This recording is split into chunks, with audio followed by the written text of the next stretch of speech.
Okay, good evening and welcome to the January 4th, 2022 board meeting. And hope everybody's starting off the new year on a good note. I'll open the meeting and we'll all start with the Pledge of Allegiance. Tim, would you like to lead the Pledge of Allegiance? Ready? I pledge allegiance to the flag of the United States of America and to the republic for which it stands, one nation, under God, indivisible, with liberty and justice for all.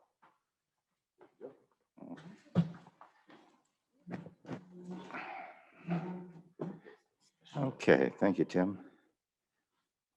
Lynn, if you would verify quorum. Yes, Mr. President. Director Griffiths? Here. Director Cook? Here. Director Berringham? Here. President Commission? Here. 4 present, 1 absent, quorum met. Okay.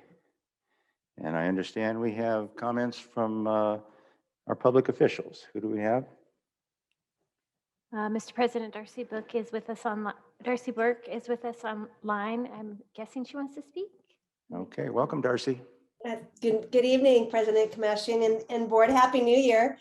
I'm feeling a little under the weather, so for everyone's safety, I just decided to participate virtually. I have a couple of things to report. At the last EBMWD board member, I had the honor of being selected president. This is the first time a Canyon Lake resident and Division I director, thank you, has been president since Ben Wick. And Ben Wick, unfortunately, just a few days before my selection, passed away here at home in Canyon Lake. So I'm not sure if you are all aware of that, but my condolences go out to the family. He left very big shoes for all of us at EBMWD to fill, and he will be and has been missed for quite some time. On Thursday, January 6th, from 10 to 1, the Department of Drinking Water Division of Dams is going to be doing an annual safety inspection. And as part of that, EBMWD staff will be opening and exercising the valves in the front of that dam. So you may, if you live near the dam, experience some unpleasant earthy odors when they first open it. That should dissipate quickly, and the whole test should be completed by 1 p.m.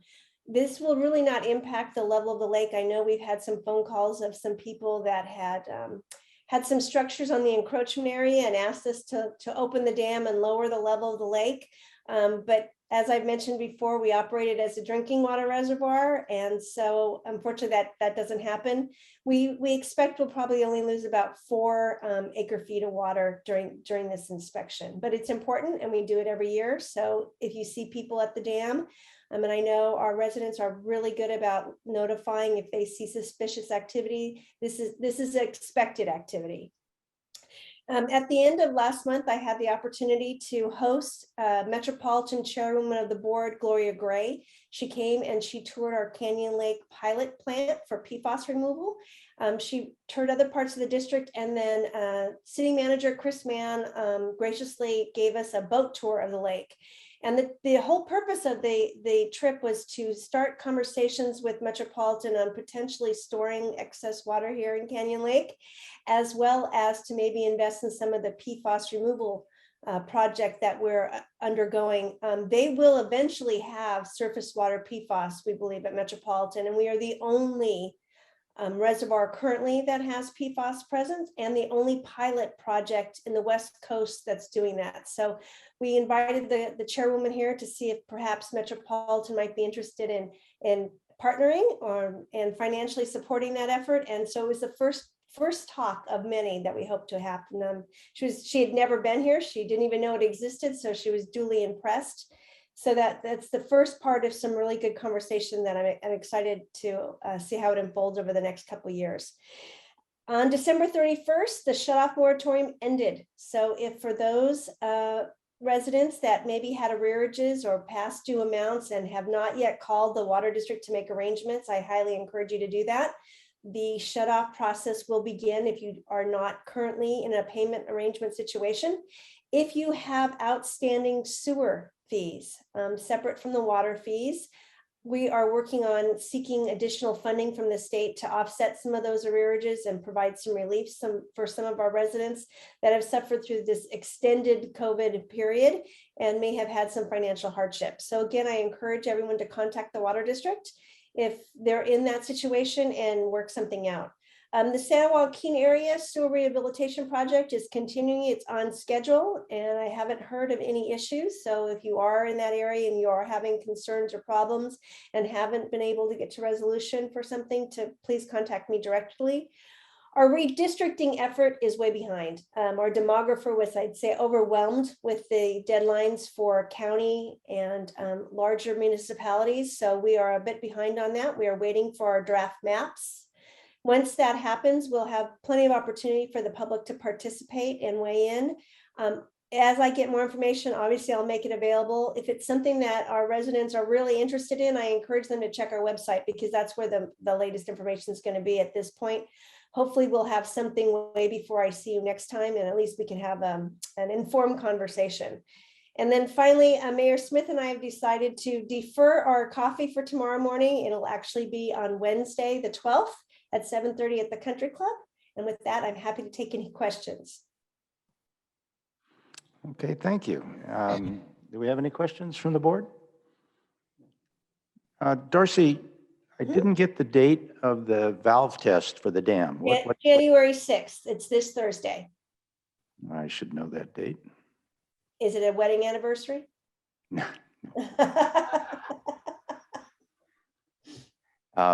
Okay.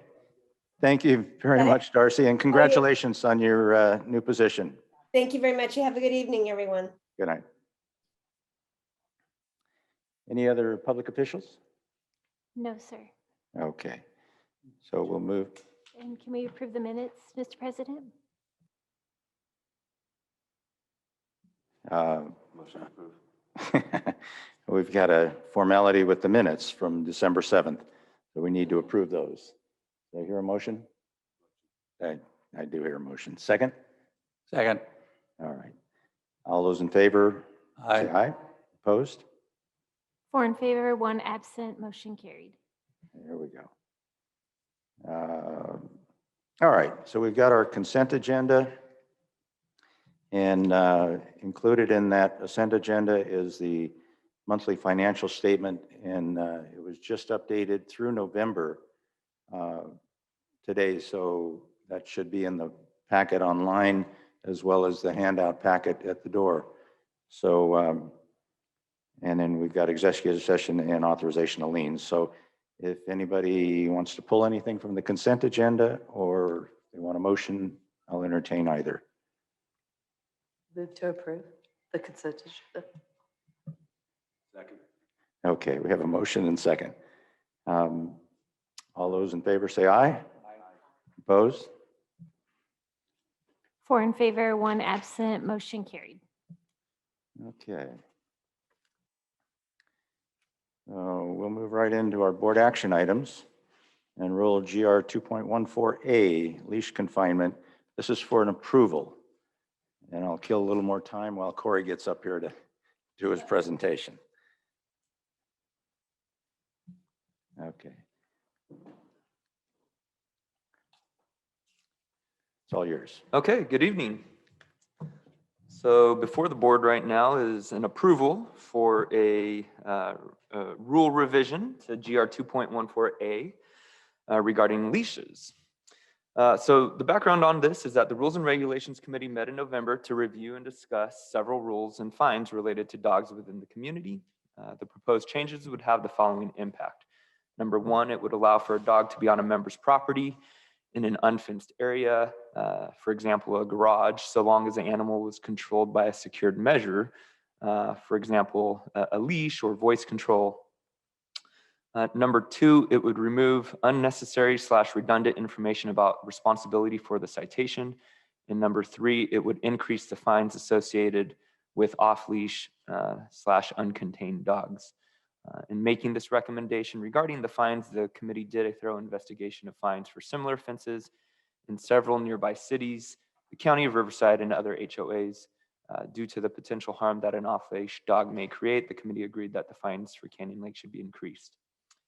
So if we scroll down, if you recall, you guys had requested to add those examples of what a secured measure was at last meeting. So the new rule would read, dogs must be restrained by a leash while on common property or confined by fencing or other secured measure, for example, a leash, voice control, etc., within an owner's property. If the owner fails to confine his or her dog on the owner's property for any reason, the owners will be liable for any and all damages caused by the unconfined dog. Community patrol will immediately notify the local animal control authorities to have the dogs contained. The proposed fines for this first offense is $100, second offense $200, third offense $300, and then it would be progressive. Okay, thank you. Do we have a motion to approve the revised rule G.2.14A?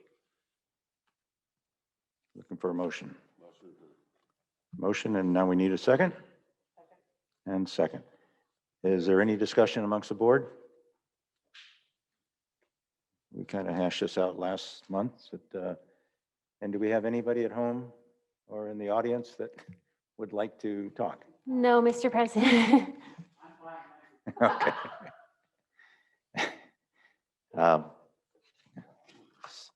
Okay, so I will call for the vote. All those in favor say aye. Aye. Opposed?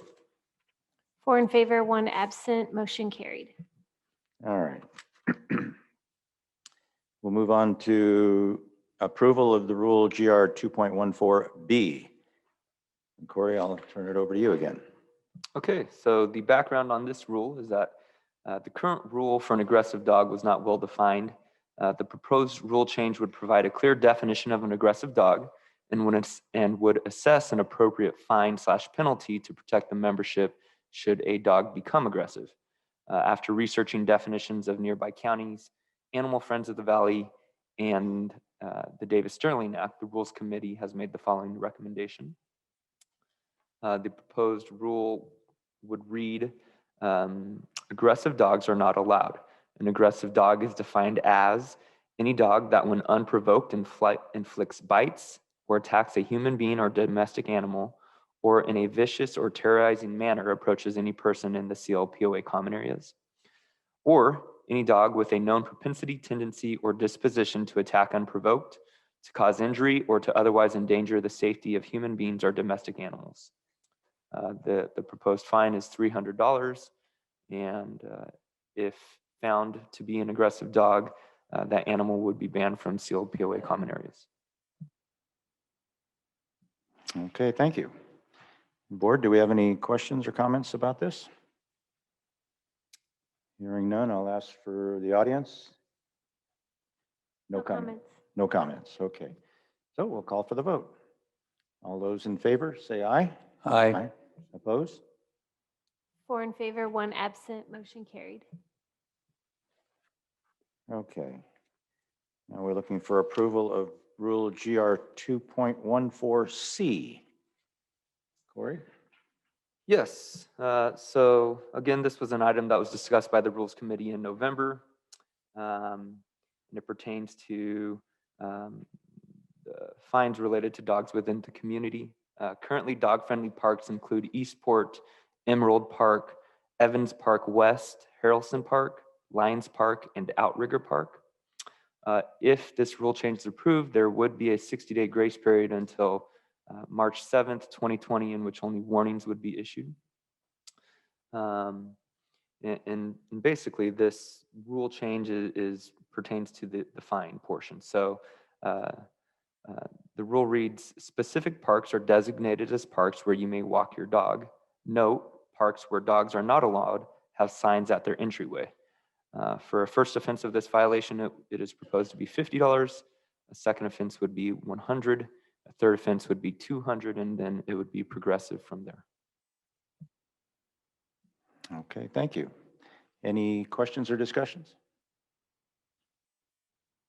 Corey, I recall a situation before where a member got off their boat with their dog and walked onto a park and was cited, and they said that there was not a sign coming from the lake onto the onto the beach. Have we made an effort to put signs from that access as well? You know what, that is a good question. I don't know if we've added a sign at the beach. I would assume that was Sierra Park.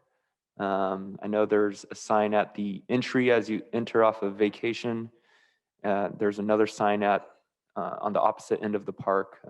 It's not really an entry, but members walk down kind of the road to that park. I'm thinking Sierra Park, or Indian Beach as well. Oh, okay. No signs. No signs from the waterfront. So I would think it would make sense to probably consider that. Okay. Yeah. Because that won't affect the rule. The rule's still going to be approved as written, Yes. but just to help clarify and notify the members. Okay. Okay. Mr. President, can I clarify who first and second? We have the second. Okay. And I did not hear who first or who made the Oh. motion or who second. okay. Okay, I should have done that. So we have a motion? Motion made? Second. And second from Jim. Okay. Any discussion now? Any discussion or questions from the audience? No, sir. Decide anything until possibly signs get up? 'Cause No. I do see that. No, I think we can approve the rule. And then if someone claims that they came in through the beach and didn't see a sign, then the appeals committee can address that. And I think it's a fair solution to that. So I will call for the vote. All in favor, say aye. Aye. Opposed? 4 in favor, 1 absent, motion carried. Okay.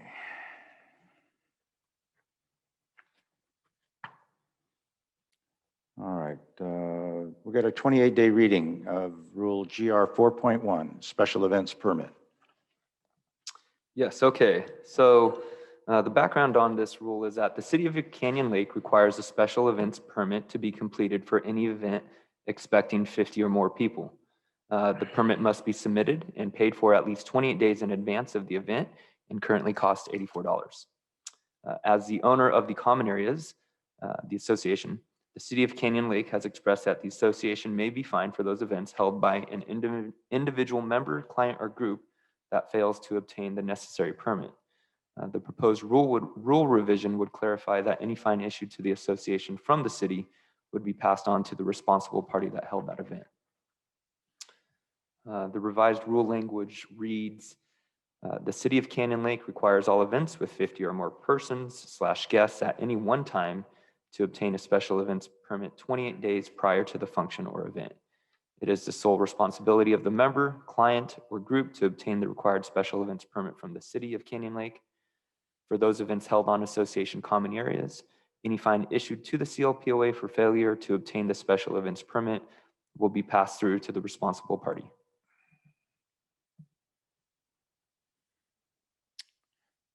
Okay, thank you. Do we have a motion to accept the 28-day reading? So moved. Second? Second. Okay. Discussion from the board? Yep. Okay. Share your thoughts. Like I said before, I believe that my family gatherings are much larger than 50, and every time I have a birthday party or a Thanksgiving or Christmas that I got to pull a permit and pay $84 for just a family gathering, I think is inappropriate. Just my opinion. Now, that's not a fee for this city. That's a fee. I mean, that's not a fee for the POA. That's a fee from the city. Yeah. So city council is meeting tomorrow night. Okay. I will be there and I'll ask the question. Okay. Any other thoughts? Any comments from home? No, sir. Okay, so I'll call for the vote. It's a 28-day reading, so we have time to comment, and we'll address this at the February meeting for approval or modification. So this is not passing the rule at this point. So all those in favor say aye. Aye. Aye. Opposed? 3 in favor, 1 absent, 1 against, motion carried.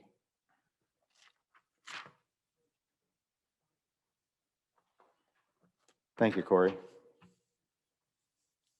Okay. We've taken care of all the board business, community business, and it's time for member comments. So are there anyone at home that would like to make a comment? Lynn? We did not have any hands raised or member comment forms. so- Okay. We're not going to be here much longer, so if you have a comment you'd like to make, get online and get Lynn's attention. Other than that, we'll go on to association reports with the general manager. That was fast. We've I've had been such a- realizing how fast this was coming tonight, so I've been scribbling. Okay, so our Sierra Park North project is coming along great. We started to pick up speed. The large retaining walls are, I'd say, past the 2/3 point.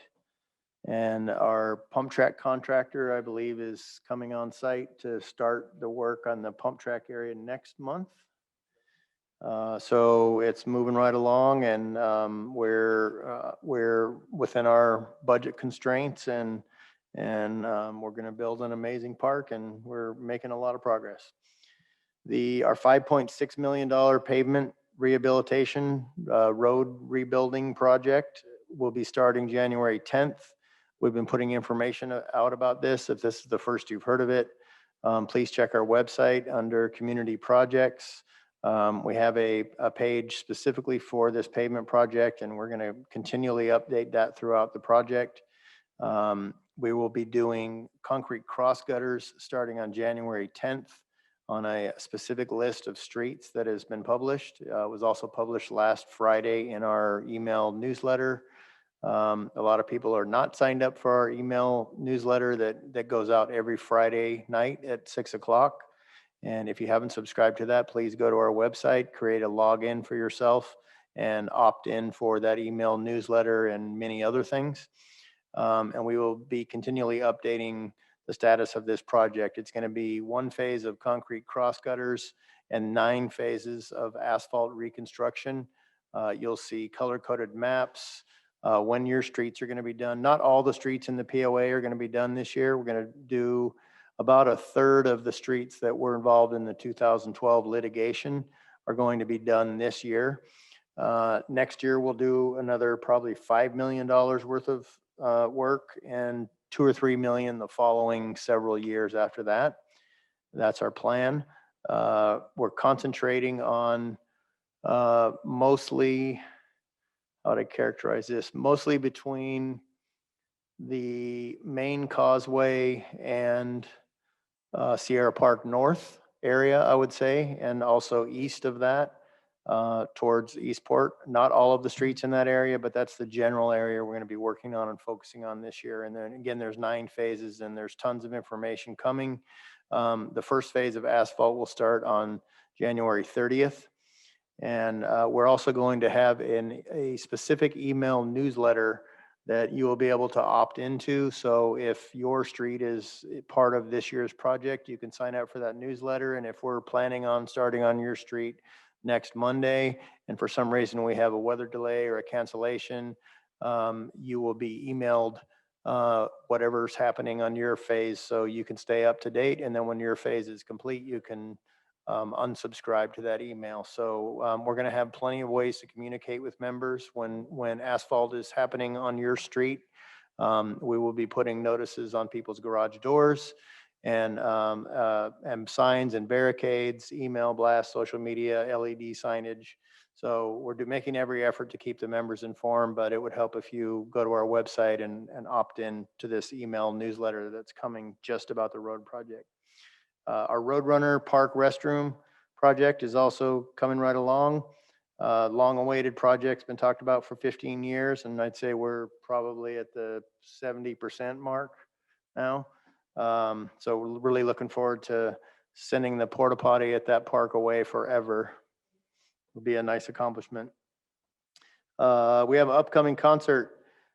David Nail here in the Holiday Bay Room a very well-known national country artist, February 12th.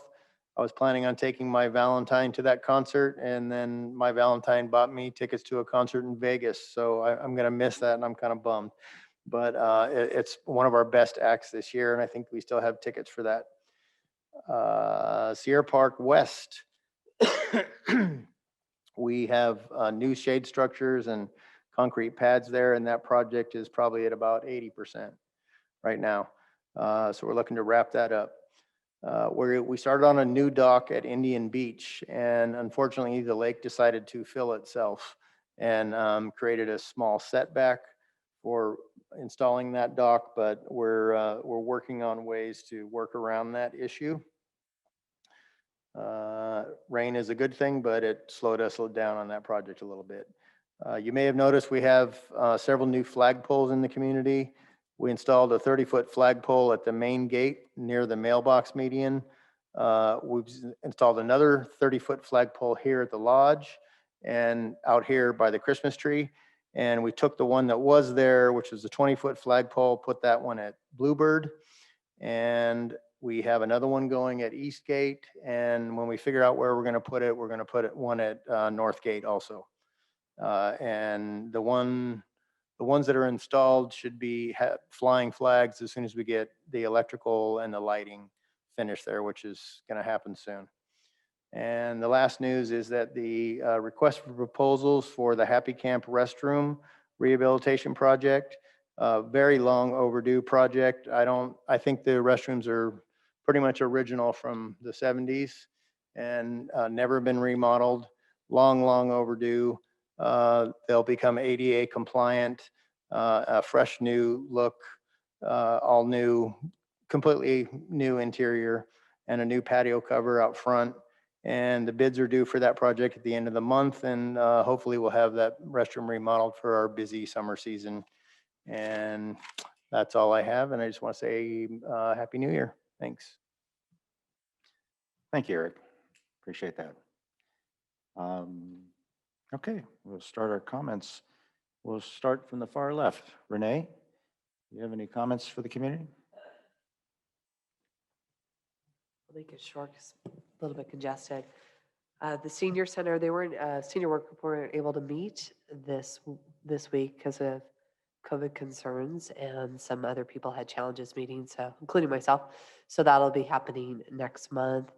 The finance committee, we have been given our budget board books. We're going to be doing a deep dive into the budgets in preparation for presenting to the board. There'll also be the ability for people to come in, and I'm so sorry, I'm alphabet, the people to be able to come in and sit during this meeting. And I would encourage everyone who is interested in the budget and how much dues may go up and why that may or may not happen to attend that meeting. And then the Fiesta Day committee, things are starting underway. Hopefully COVID doesn't postpone or delay that another year. And I'm excited about being able to help on that. So Happy New Year, everyone, and have a safe month. Thank you, Renee. Tim? Recreation Committee is going to be dark in January, so we'll be meeting again in February. And once again, Canyon Lake does not disappoint. The amazing clubs, activities, events for Christmas and New Year's were just unbelievable. And it was such a joy to drive around the community and see the participation by everybody, and I just really appreciate it. And it's been a wild year and a rough year for people, but we survive and we thrive, and I love this community. Yes, it's a wonderful place to live. Thank you, Tim. Jim? I'll keep it real short. Just want to wish everybody here and whoever's listening a Happy New Year. And we've had a great last year in spite of COVID, and I suspect this year will even be better. Thank you. Thank you, Jim. Okay, well, my comments are brief as well. Facility Planning Committee and the Green Committee were both dark. And they'll be meeting this Thursday, next week on Thursday. Green Committee is at 1 o'clock. FPC is at 3:30, both in the Magnolia Room. They're open meetings, so you're welcome to attend and share your thoughts.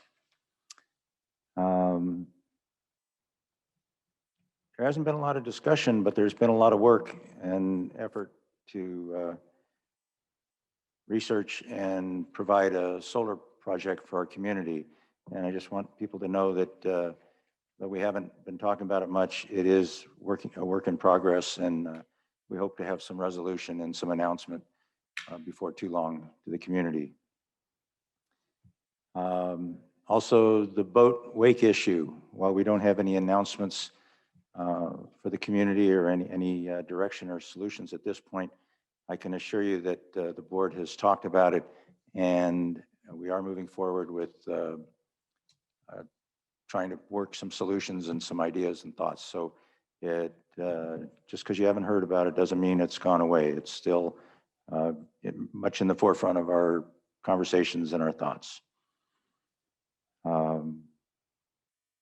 Eric mentioned Indian Beach Dock. That is one I've been following up my back porch window, and I was excited to see the footing go into place, and I was also excited to see the rain, but unfortunately the rain is delaying the project, but I've been assured that that project will, they'll work on a solution, and hopefully we'll get that in before too long.